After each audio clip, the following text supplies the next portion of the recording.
Welcome, everybody, to Mud Blood was Armageddon special morning edition. Lord willing, Brother Randy will be joining me shortly. This title, Wide Awoke in Racist, Remnant, Nazi, Mafia, Post-Armageddon World, is a God-given title this morning to clickbait, to get people in here with different opinion of like, yeah, I know we've been a racist country. I need to address it. Or another wokeism, anti-American tirade. Well, it's going to seem like that to both groups of people because some people, it's hard to push people off of their love of America right now. And deep-rooted love for we found an empty country, we pulled ourselves up by our bootstraps. But no, it's the recent history that needs to be re-looked at. Now, last night, while studying my history stuff, I was listening to a professor from Columbia University talk about the Reconstruction after the Civil War. So we went from slavery to Reconstruction to the one-drop rule in the United States. And if you don't remember, there were black baseball leagues, white baseball leagues, black movies, white movies, and the one-drop rule. The eugenics in America, the racism in America, and then it's almost miraculous cover-up to where only South Africa did apartheid and the one-drop rule. Lie. The United States did the eugenic one-drop rule and taught South Africa how to do it. Welcome, Brother Randy. Thank you for showing up on such short notice. I really appreciate it. How you doing this morning, brother? Good morning. Thank you for the invite. I got the angels to school. They arrived at 4 a.m. this morning. But yeah, that's done. Good deal. Well, I hate because people hate to be reminded about the racist past of America. Unfortunately, we'll have to go over, I'm not going to get into racial integrity laws. Well, maybe I am. But let's just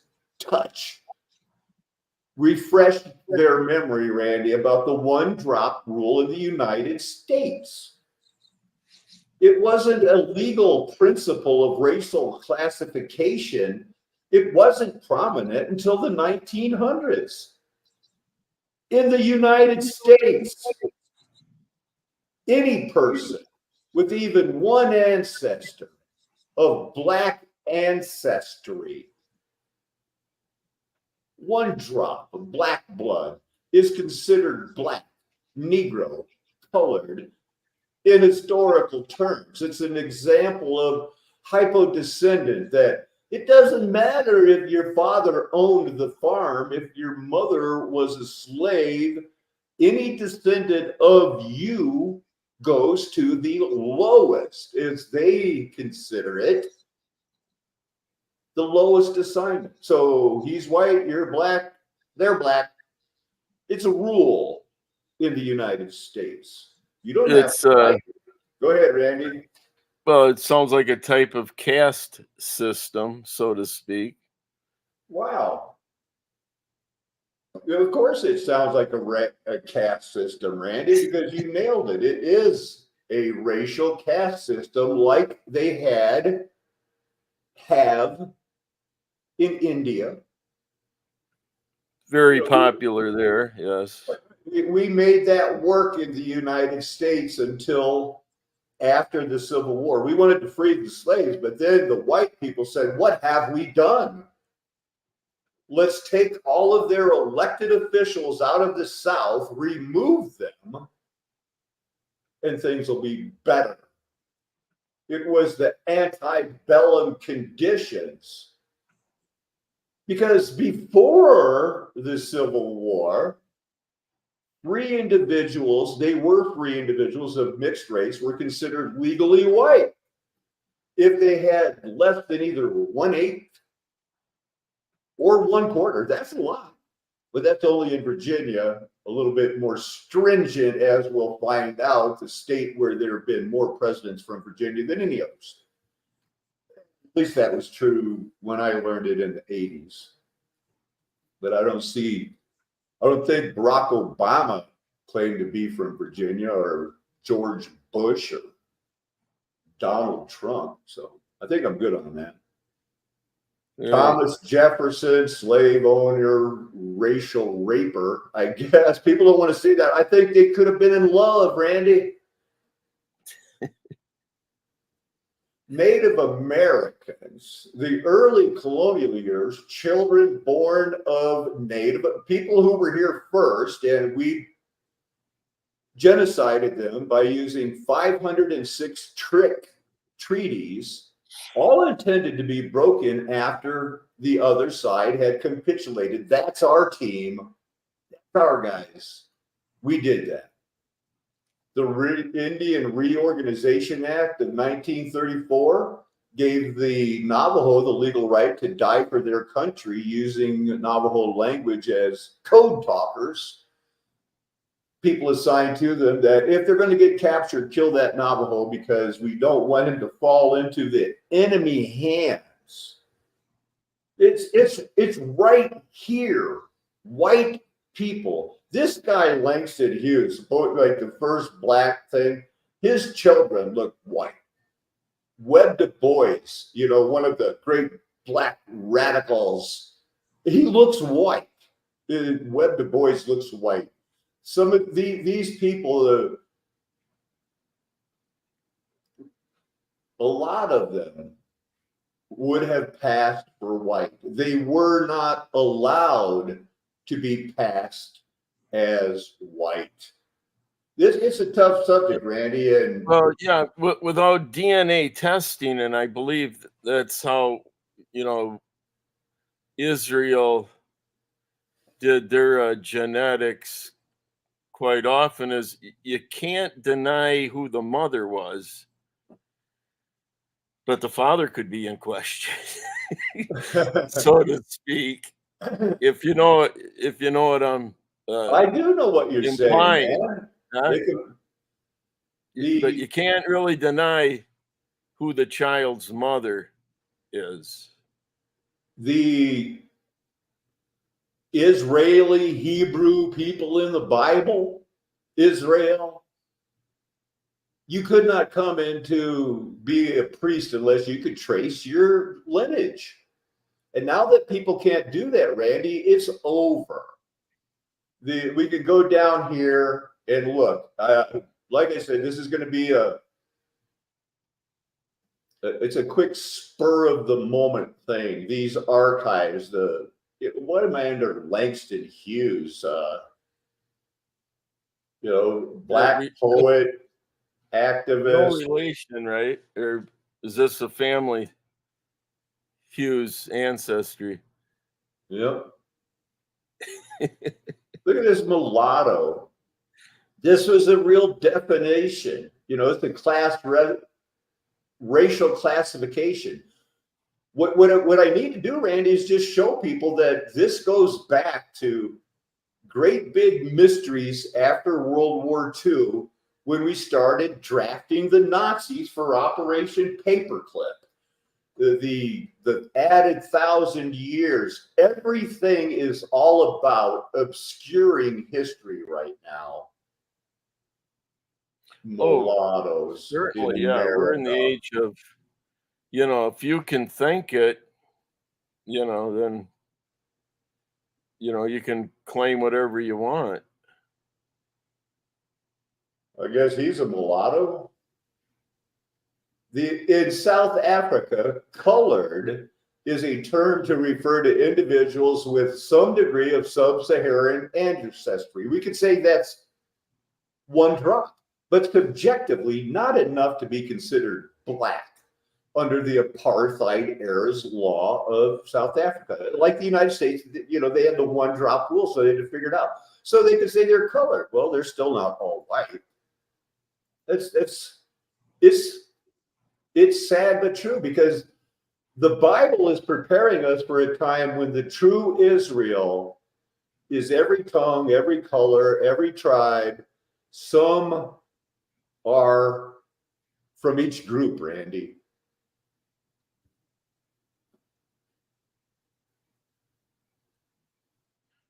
You're saying genetically or spiritually? Spiritually. Yeah, Spiritually, okay, there yeah, is only one true Israel, and it is of right. every race, tribe, tongue, and creed. Certainly. Yeah. Divided on how God shows his mercy, but it's not going to be random. He's not going to say, I choose all of these righteous people who are following God's law in their heart with a circumcised heart. And then again, I'm going to just take some other homosexuals or some other people that don't agree with me because that's fair. It's not what's fair. We have a Bible, and look at this.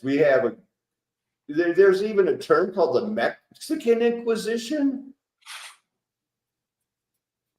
In the 1500s, a woman publicly identified as a mulatto was described by the Spanish priest as a white mulatto with curly hair because she is the daughter of a dark-skinned mulatto and a Spaniard. Well, even the United States wouldn't even consider a Spaniard white. The United States, used the Mafia in World War II, Lucky Luciano, to get the Mafia to quit blackmailing the United States, saying, we're going to sabotage boats in your harbor if you don't pay us more and help us. Well, the Mafia went with the United States. The Nazis considered the Italians. They said, well, you've been waiting to find out if you're going to be considered white, and now you're not. So they considered in 1943, the Nazis branded the Italian as not Aryan, but not black. Not good enough. So they changed sides, joined the United States, double-crossed the Nazis, or did they really? Because we ended up in 1958, with covering up the laws, that everything was good in America. Only South Africa had one-drop rules, and that's been our history. When our history is it was slavery, then Reconstruction, which basically illegally took office holders that were elected, black office holders in the South, removed them from power, put up not only the Ku Klux Klan, but there were many local Ku Klux Klans that said, we're in power now, these blacks aren't running things. And there was nothing the United States government could do about it except say, okay. And that's because of the now discredited pseudoscience of eugenics. That's why the Virginia Assembly in the 1900s, this is the 20th century explanation for the law. So today we explained it by saying the now discredited pseudoscience of eugenics was based on theories first propounded in England by Francis Galton, later adopted by Darwin, his cousin, and a disciple of Charles Darwin, who threw away the Bible, not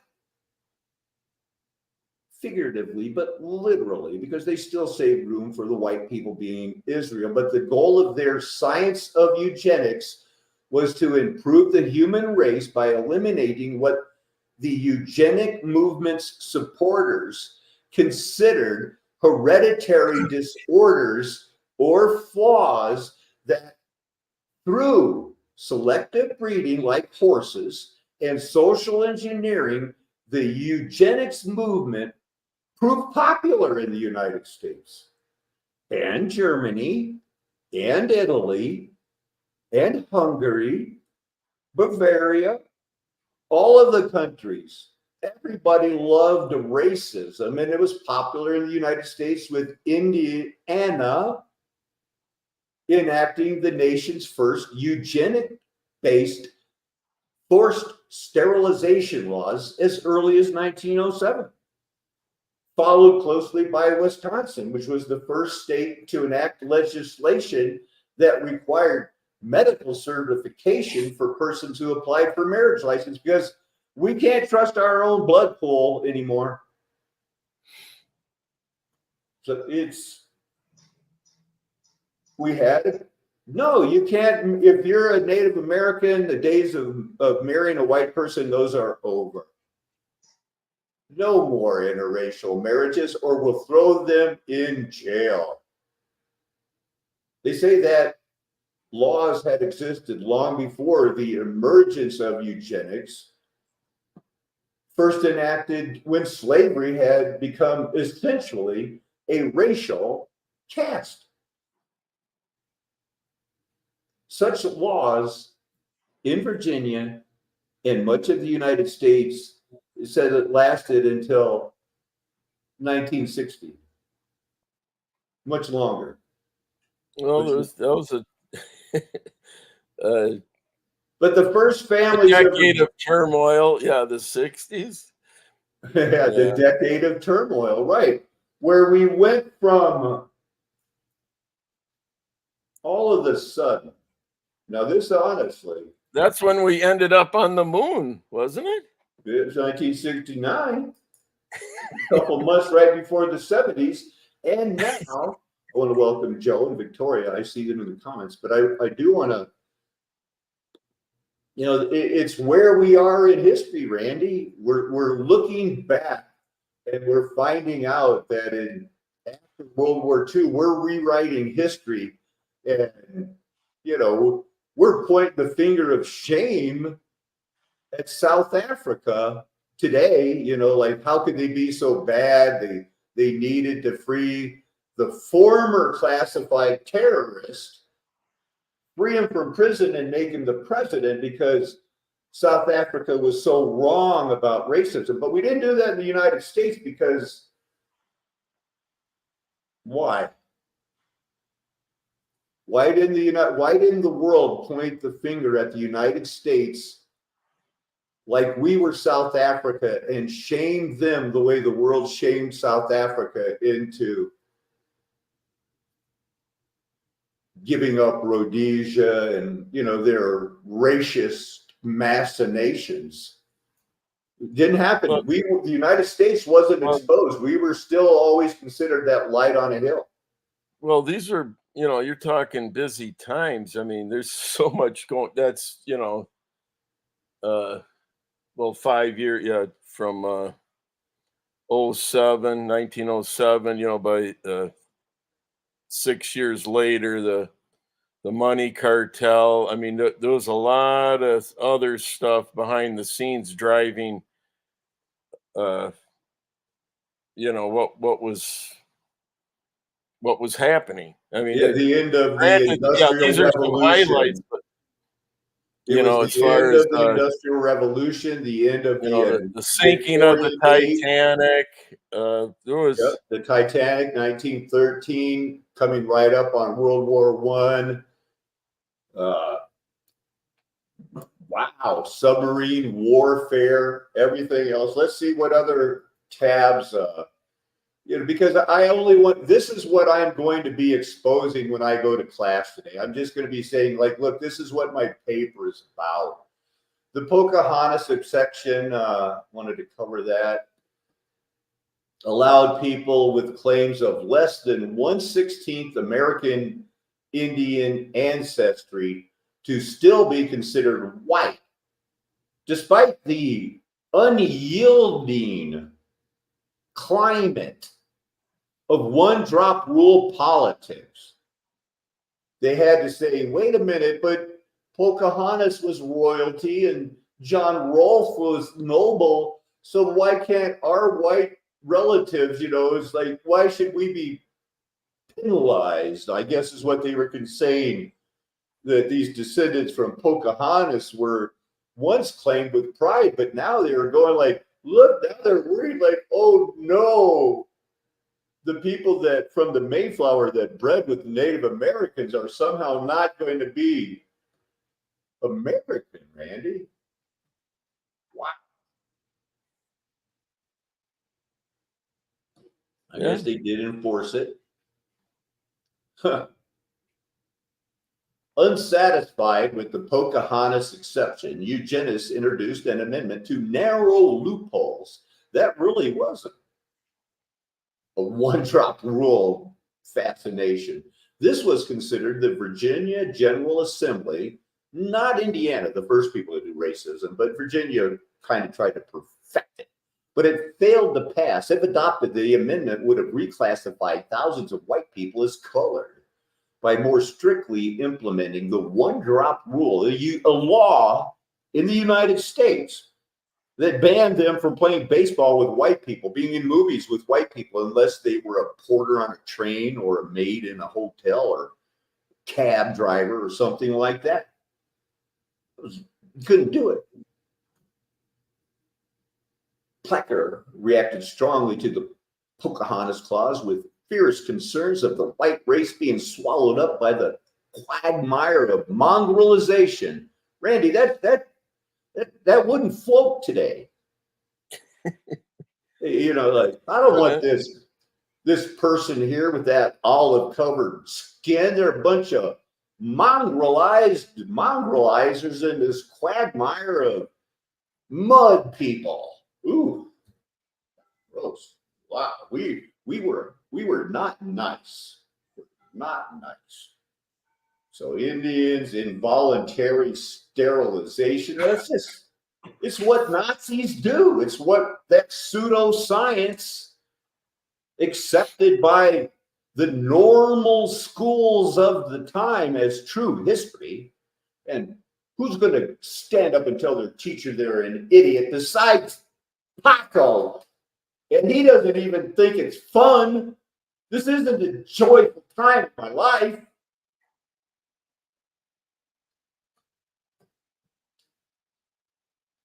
Is this just really just something for me to vent? What am I doing here?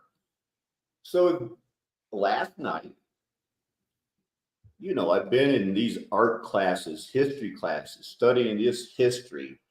In the art movement, I have found that it's possible, Randy. It's possible that the modern art movement was funded, paid for,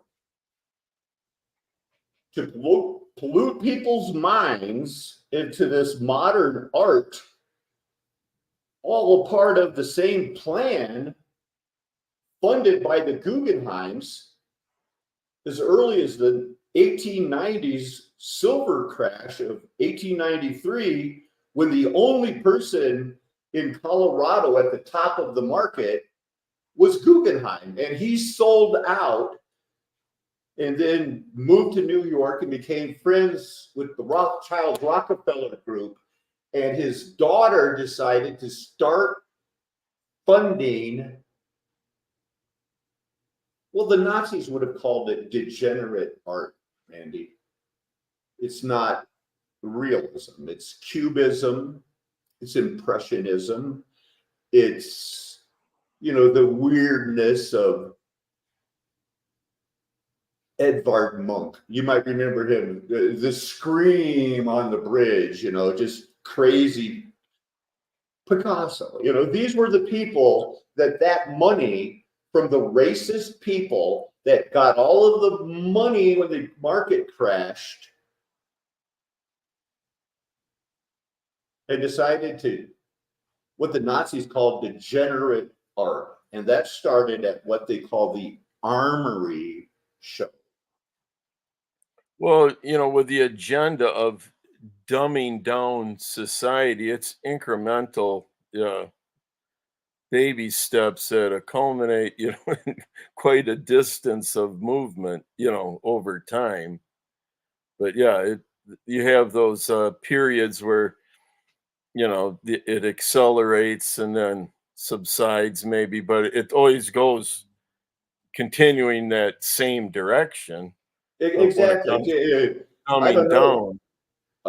Can you expound on the baby steps? Because that is a big thing, is that they're what Well, is it? I mean, you had it's they any had, sort of they had 300 encroachment. years, 300 years to deceive the nations, and Cubism, Yeah, I but guess, is one of it. the encroachment eventually is where you get, in it where it flip script is flipped, where good is evil and evil is good, and that's how it's recognized by the majority of those that have been influenced with such constant nonsense. And yeah, It's it's a on real purpose. thing. They are It's a real influencing those thing. people with baby steps or something like that.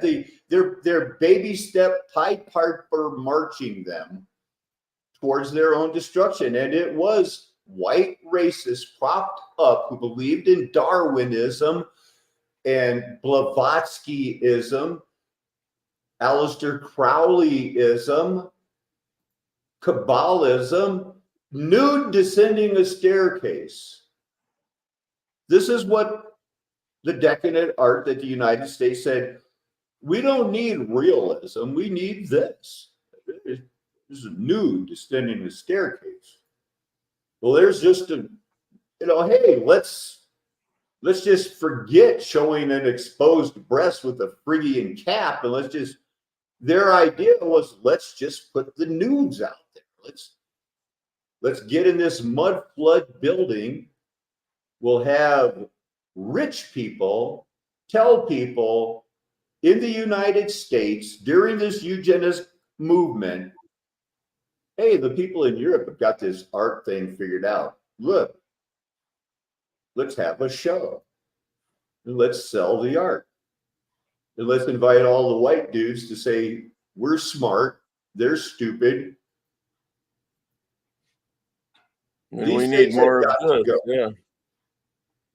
This is an old painting.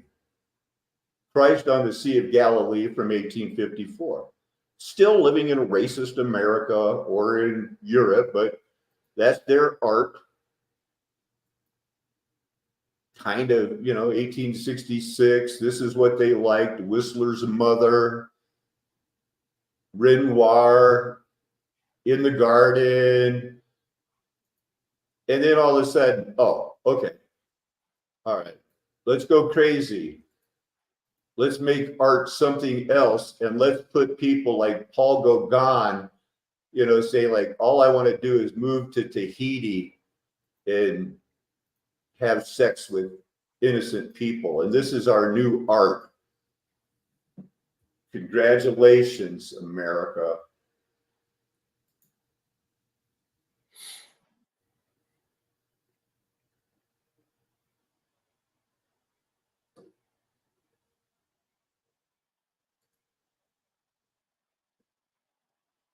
Anyway, so they decided to put it in the armory, supposedly built a few years earlier. Do I have to tell the people, look, they didn't build this, they found it. And then we hid it and we said, let's put an art show in here and convince people that we need more nudism, we need more racism, because at this point in history, racism and eugenics was a pseudoscientific that's now been discredited, but was embraced wholeheartedly with love in the early 1900s. There was nothing to convince them that they didn't need the one drop rule. What am I seeing here, Andy? Is that the same level of this door? See how here's a car, here's the top of the windows, railroad tracks. It kind of looks like. It just,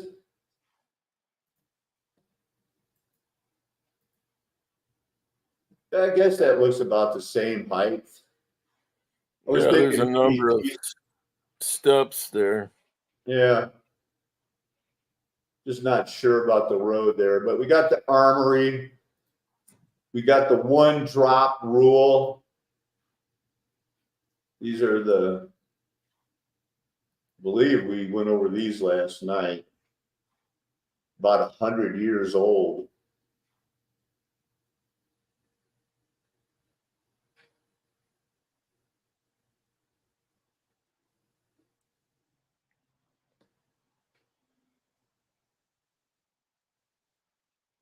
Well, that really, I guess what I wanted to do, Randy, was just let you know, welcome Tala,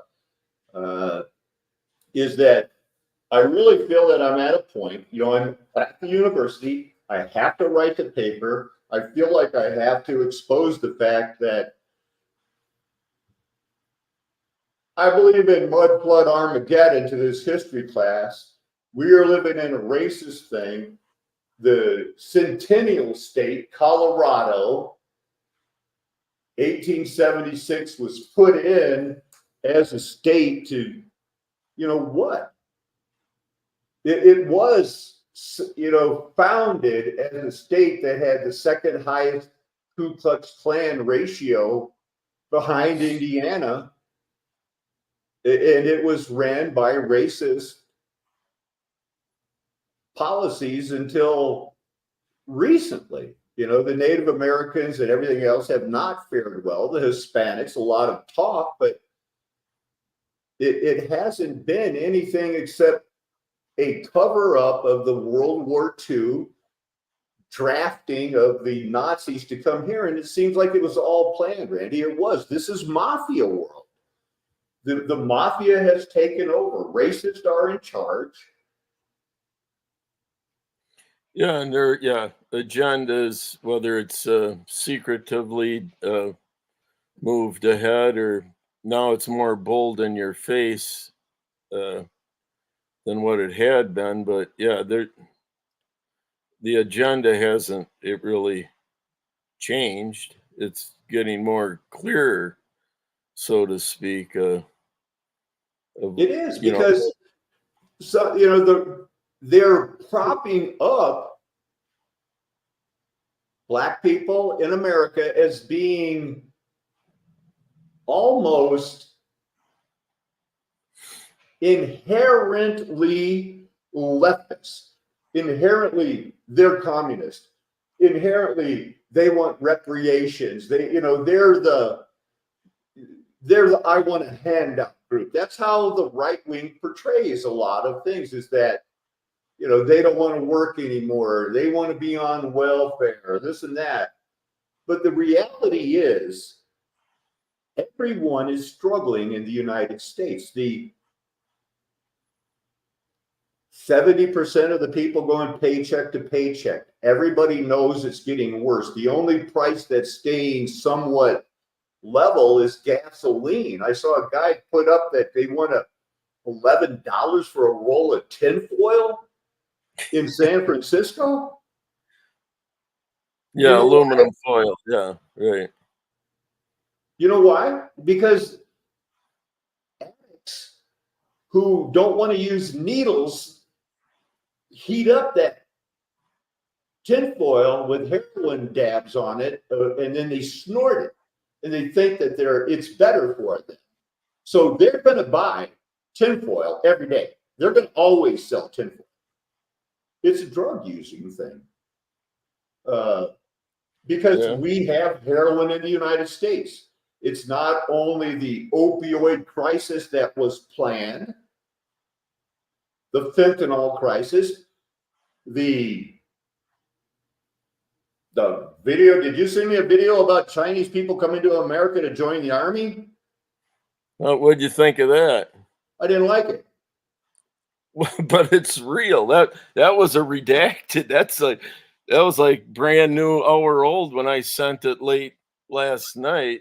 I appreciate that. That helped my dreams a lot. No, so what Randy was showing is that even the Illinois Senator Dick Durbin, who's been a senator like almost all my adult life, was talking about how, boy, some of these people coming over the border that are in shape and fit, they could go into our military because our children are hooked on fentanyl, opioids, and Prozac, and they've all experimented with drugs, which means they can't go in the military. So why not take these Chinese people? Insanity is prevailing. So with the reality of this whole situation, Randy, I mean, what do? Just shower, shave, and go to class and tell everybody, you've been deceived. You need to go to Mud Flood was Armageddon and get your history straight because this impressive professor here is lying to you. I don't want to do that. Introduce them to Mudmageddon. Mudmageddon. They've got to be introduced to it. Yeah. The children of the United States, Randy, don't even know if they're male or female. That Luther said that, not me. But it's true. It's true. Yeah, people are able to be more confused easier and easier every day. There was a song by the band Aerosmith on one of their earlier albums that have the song Dream On.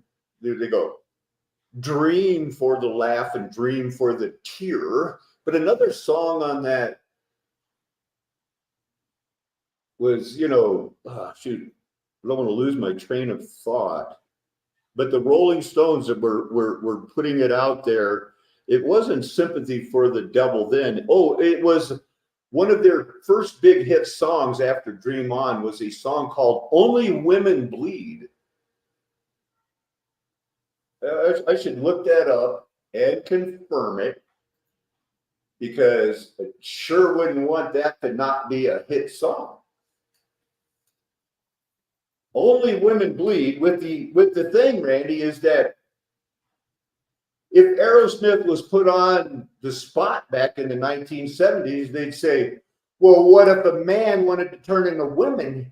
He wouldn't have a menstrual cycle, but he's still a woman. Well, and those, yeah, now what you're describing is the incremental, nonsense baby steps that, many people ignore. It was but Alice Cooper? It might have been, yeah. I thought it was the Stones. Huh. But yeah, for the long time, for those that, took the liberty to ignore, much of that you're forced to embrace nowadays.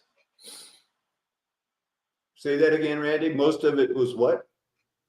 Well, like say the incremental nonsense baby steps that many people have been ignoring for decades or whatever, we're to the point where now you're forced to embrace that nonsense. You can't ignore it.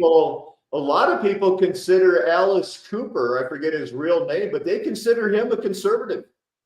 And they're proud, they're happy to go, oh, look at Alice Cooper in that celebrity golf tournament. He's just a regular guy who just made money acting like devil worshiper.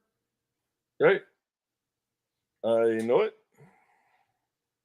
There he is in 1973. It's kind of like the Beatles started out wearing, three-piece business suits and ended up, he started out singing, I Want to Hold Your Hand. And 5 years later, in 1969, they put out a song called Why Don't We Do It in the Road? No one will watch us. We'll do it in the road. There he is, rehabilitating. Hey, I'm a golfer. I like golf. It's all fun. This is just how I make my money. Okay. Go for it. He's a conservative. I don't think so. Yeah, I think a lot of things can be brought into question. Very suspicious, but yeah, and when they act, they're always acting, so who knows who they truly are. Right. Well, like I said, I wanted to do just a short video to let you know where I'm at, that this really, people don't want to talk about racism. Not on the right. Not on the right. Everything is okay. It's going to be okay. We'll get it figured out. White America will rebuild. We'll reelect Trump. Everything will be fine. But it's not going to be that way. They don't have everyone in America's best interest at heart. This is a goal to keep the rich rich, and somehow something is going on, and they do not have our best interest at heart. I'm going to class convinced that these children today will never see a pension in the United States. That something's going to happen, and there's another reset coming, and it's going to be pretty hard to push me off that, Randy. Did I send you that clip on them tiny houses, less than 400 square feet? Yeah. That one, it was a great thing, about the tiny homes. I mean, they really are just going to force people into it and tell them they're happy. The 10-minute cities, they're going to try to force them into a city, and then the power's going down. That's what I think. No, I can't prove it. There's no, what day is the power going down? I don't know. But you don't run a country $30 trillion in debt and then, ready to send a letter to somebody saying, you owe me $50 in back taxes, or we're going to throw you in jail, because it's statistically nothing. The trillions in debt, and they don't care. Well, that's the number they give you, but yeah, the real number, you could multiply that by another, 10. I don't know. It's ridiculous. Well, ladies and gentlemen, I wanted to get this out here today before I go to class. I'm going to be presenting on this, and the truth requires truth. To tell the truth, it's not going to be comfortable. Hey, we're in a racist world and it's a racist cover-up, but I believe I have the evidence. I'm going to sign off, Randy. I'm going to thank you, everyone, for showing up and who's commented. Luther, Victoria, and Joe, Tala, thank you. I want to remind you all, this is a flat earth nation. The mud flood was Armageddon. The golden age, the 1,000-year reign of Christ is past, as taught in Revelation 19 and 20. And we live in that time, the most important time in history, where they are going to come at the Bible harder than ever and act like Jesus was a liar who didn't know what generation he was talking to. That's wrong. And they don't have your best interest at heart. I do. Amen. Hallelujah.